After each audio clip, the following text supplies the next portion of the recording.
আচ্ছা, আপনি কি আপনার ঘরের বাচ্চাকে খাওয়ানোর সময় এভাবে মোবাইলটা হাতের মধ্যে দিয়ে দেন যেন বাচ্চা সহজে খেয়ে ফেলে এবং আপনার কষ্টও কম হয়? তো চলেন আজকে আপনাদেরকে দেখাই এটা করলে আসলে ক্ষতিটা কি? মস্তিষ্কের মধ্যে ২ টো জায়গা থাকে, এগুলোকে ব্রোকাস এরিয়া এবং ভার্নিক্স এরিয়া বলা হয়। স্বাভাবিকভাবে ব্রেইনের এই জায়গাগুলো চোখ থেকে কিংবা কান দিয়ে শুনে তথ্য গ্রহণ করে। তথ্য গ্রহণ করার পর সেটা এনালাইসিস করে এবং এনালাইসিস করার পর সেটা ব্রেইনের কর্টেক্সে পাঠায়। মোটর কর্টেক্স বলা হয় যেটাকে। এর ফলে আমরা কোনো চোখে দেখা জিনিস কিংবা কানে শোনা শব্দের প্রতি রেসপন্স করি, সাড়া দেই কিংবা কথা বলি। তো আল্লাহ প্রদত্ত নিয়ম অনুযায়ী এই ২ এরিয়ার মধ্যে একটা সুন্দর সার্কিট কিন্তু ছোটবেলা থেকেই তৈরি হয়। কিন্তু আপনি যখন একটা বাচ্চার হাতে মোবাইল দিয়ে দেন তখন সে স্ক্রিন দেখে শুধু ইনফরমেশনটা গ্রহণ করে। কিন্তু সেটা নিজেদের মধ্যে ইন্টারকানেকশন করা কিংবা মোটর কর্টেক্সে পাঠানোর কাজটা ঠিকঠাক মতো ডেভেলপ করে না। ফলে ভাষা শেখার এই যে সার্কিটটা এটা কিন্তু পূর্ণাঙ্গভাবে বিকশিত হতে পারে না। আর জীবনের ১ম কয়েক বছরে কিন্তু ব্রেইনটা খুব র‍্যাপিডলি ডেভেলপ করে। তাই এই সময়ের পরে এই সার্কিটটা কিন্তু ঠিকমতো ডেভেলপ করতে পারবে না চাইলেও। আর সাম্প্রতিক গবেষণা বলছে যেসব বাচ্চারা বেশিক্ষণ স্ক্রিনের দিকে তাকিয়ে থাকে তাদের ভাষা শেখা, বুদ্ধি, স্মৃতিশক্তি, মনোযোগ এগুলো সব কমে যায়।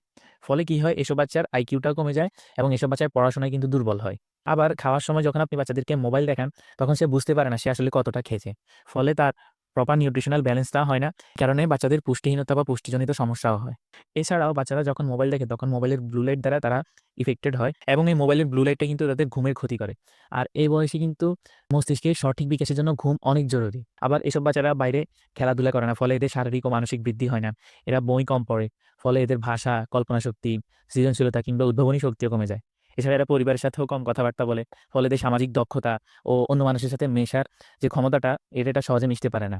তো তাহলে আপনারা কি করবেন? ইন্টারন্যাশনাল গাইডলাইন অনুযায়ী ২ বছরের আগে কোনো বাচ্চাকে একেবারেই স্ক্রিন দেখানো উচিত নয়। আর ২ থেকে ৫ বছরের মধ্যে যদি দেখানো সেটা সর্বোচ্চ ১ ঘন্টা হতে হবে। তবে তাও সেটা শিক্ষামূলক কিংবা মা-বাবার সাথে বসে দেখতে হবে।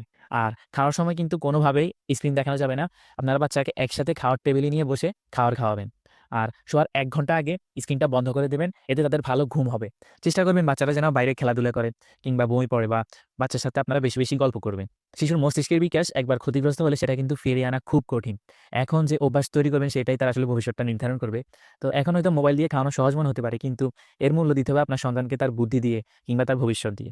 তো সবাই সচেতন হন, সুস্থ থাকুন, সুস্থ রাখুন। ধন্যবাদ সবাইকে।